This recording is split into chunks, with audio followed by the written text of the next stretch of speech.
I'm talking about the probability of weighing against, the evidence of the event. I'm not saying whether or not it's true or false or whether or not it occurred.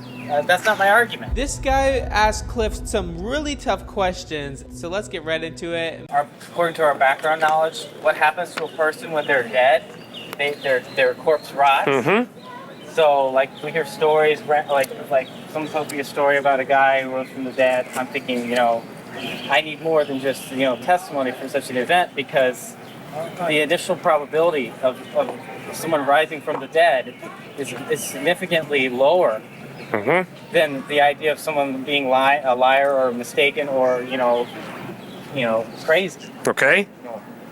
So with the resurrection, I think the probability that the Gospels are mistaken or they have falsehoods in them about the event is higher than the idea that Jesus rose from the dead. If you compare the two. Okay, so what type of evidence do you require before you can believe that Jesus rose from the dead? What are you looking for? Type of evidence? What type of evidence would be enough to convince you?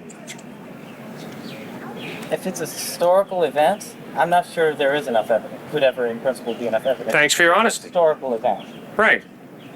Exactly. And I would insist that it's possible that you're using a double standard. When you attack history, you got to be consistent. And you got to come up with your tests, whatever they are, and you got to use them consistently. Now, I'm going to ask you to think about this. Is not your real problem with the resurrection of Christ not an historical problem, but a philosophical problem? Well, yeah, you're interpreting the evidence in a philosophical way, yeah. You have to have a philosophical theory on how to interpret evidence. Yeah, so yeah, it's a philosophical problem. But isn't this your philosophical problem? Miracles cannot take place. I'm not saying that. I'm distinguishing between knowing a miracle occurred and having the miracle actually occur. I'm not saying that I'm not making a metaphysical claim that Jesus didn't rise from the dead. I'm not claiming that. I'm just saying we could never know historically what that event occurred, because it would always be too improbable. Because mere testimony could not be good enough evidence for such an event. Well, sir, if you're going to tell me that eyewitness testimony is not good enough evidence, but then you're not going to give me a realistic test to determine whether it took place, I'm going to say there's a double standard here. Why is there a double standard? Because you said to me, historical eyewitness testimony is not enough. For that type of event. Well, if you say not enough, then you got to explain to me what is enough. Well, it's never enough. Okay. That's what I mean by not enough. Never enough. Never enough. Well.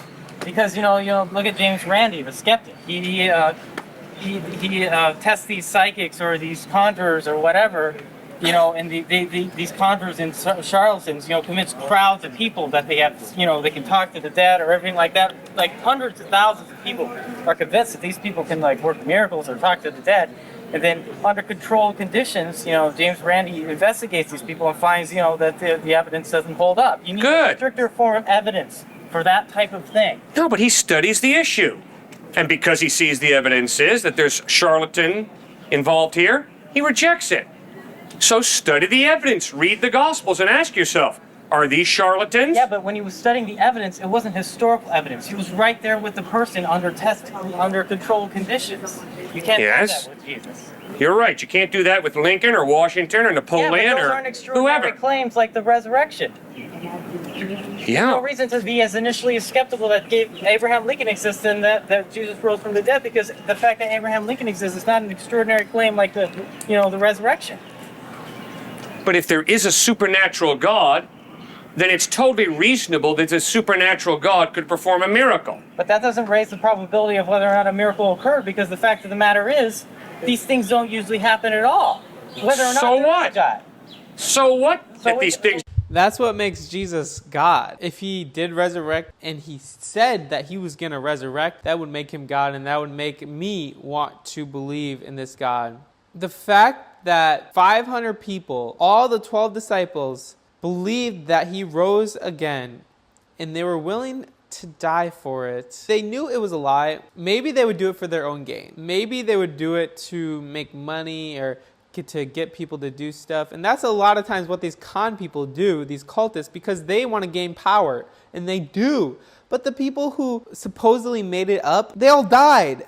They all got killed for believing what they believed. They didn't make any money. They didn't get any power, any fame. A little fame, I guess, technically, because we're still talking about them. But they died. So it wasn't for any of those reasons, but for the fact that they actually believed that Jesus died and rose again. Don't normally happen. If there is a supernatural God, you have to be open to the possibility of this supernatural God performing a miracle. And I never said I wasn't. I just said we could never know in principle, historically, that it occurred. I'm not making a metaphysical claim that it didn't occur. My plea would be, use whatever tests you determine are fair to determine historicity and apply them to the gospel. Yeah, but what I'm trying to say is that that sort of event could not be verified historically. Sir, if someone dies, rises from the dead, and eyewitnesses see this occur, why are you saying that's not plausible? I don't understand. They saw it. They saw him die. They saw him rise from the dead. And then these guys who claimed that were willing to die, not for their belief. They were willing to die for what they claimed to have seen. The dead Christ risen from the dead. The fact that they were willing to die for it gives it a great deal of credibility. Just look at Watergate. A lot of people die for things they thought they saw. No, they don't.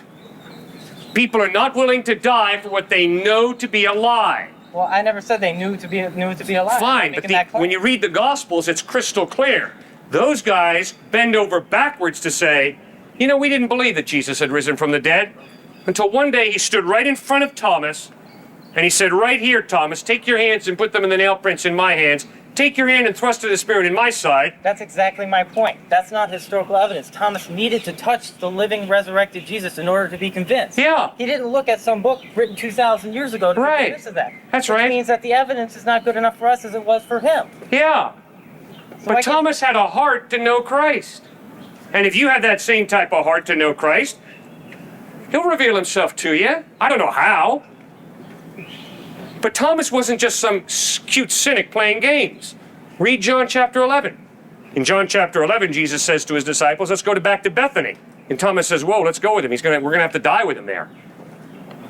So Thomas had a heart that was open. He was sincere. And then Thomas hit a wall of doubt. And he couldn't hop over the wall.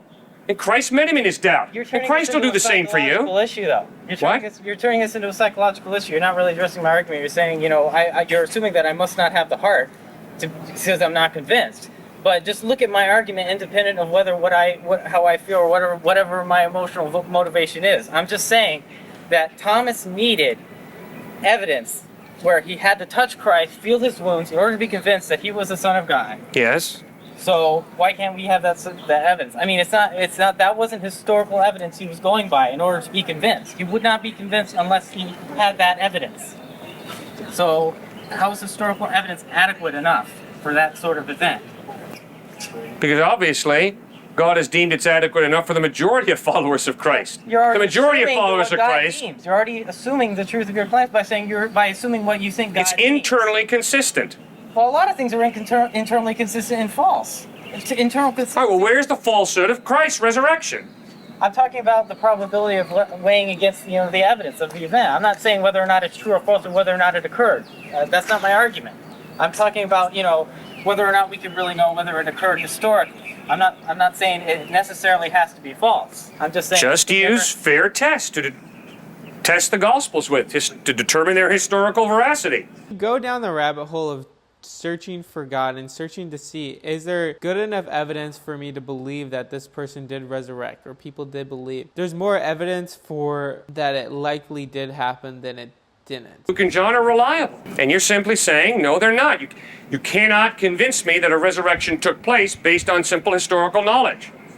And I'm saying, go over your life with a fine-tooth comb.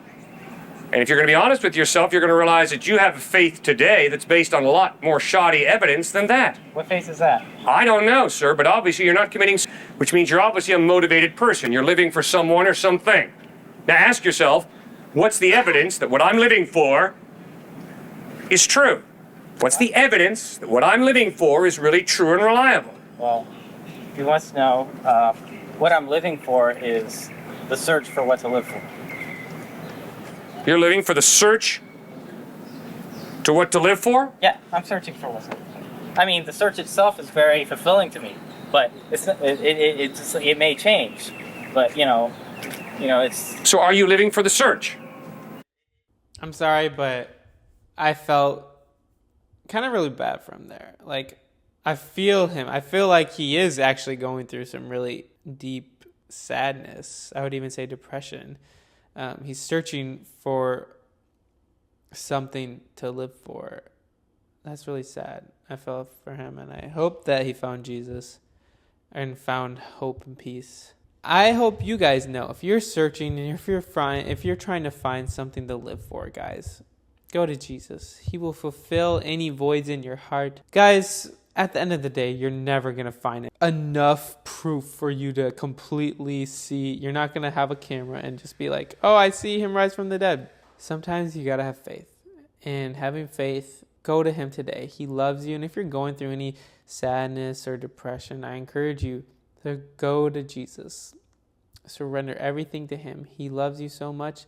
Is longing to have a relationship with you. Guys, you're created for a relationship with the Father. So go to Jesus. Through Jesus, you can get to the Father. Well, anyway, guys, comment down below your thoughts on this, whatever that may be. I would love to hear them. And also, guys, I'm trying to hit 10,000 subscribers by the end of the year, and I know we could do it with your help. So thank you guys for all your love and support. And also, you might like this video here. Peace.